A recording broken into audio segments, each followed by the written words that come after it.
تعالوا نعمل مع بعض المربى اللي هناكلها مع بعض في رمضان. هنعمل مع بعض النهاردة مربى الجزر الأحمر.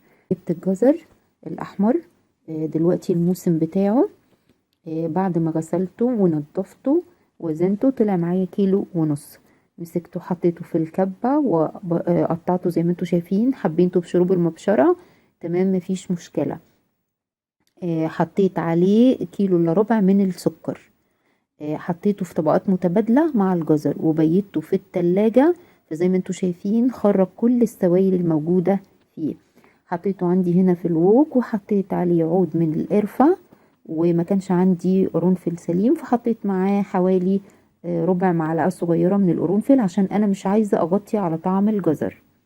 دلوقتي انا رفعته على النار وابتدى هو يغلي على النار، وهسيبه لما الجزر معايا يستوي تماما. هبتدي اضيف عليه ليمونة واحدة كبيرة، او حابين حطوا حوالي ربع معلقة صغيرة من ملح الليمون. شايفين المراحل بتاعته، الجزر عندي استوى بس طبعا فيه لسه شوية سائل اهو من السكر. فكده انا حطيت عليه اهو عصرت ليمونة، شلت منها البذور وعصرتها بالتفل بتاعها وقلبتها معاه. وهسيبه حوالي 10 دقايق بعد اضافة العصير. زي ما انتوا شايفين انا عملت الاختبار قبل ما اسيبه ال10 دقايق لسه سائل ازاي اهو. خلوا بالكم بقى، هنا انا هعمل الاختبار معاكم بعد ما استوت وتركزت. شايفين اهو مسك نفسه ازاي، مش بيسيل زي الاول. تمام كده انا اتأكدت ان المربى وصلت للسوى الصح.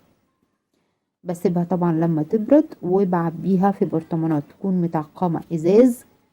حطيتها في ميه مغليه وسبتها لما تنشف، وبعبيها واخزنها عندي في التلاجة وتاكلوها بألف هنا يا رب ان شاء الله في رمضان على السحور وعلى الزبادي. كل سنة وانتم طيبين وصحتين وهنا على قلوبكم.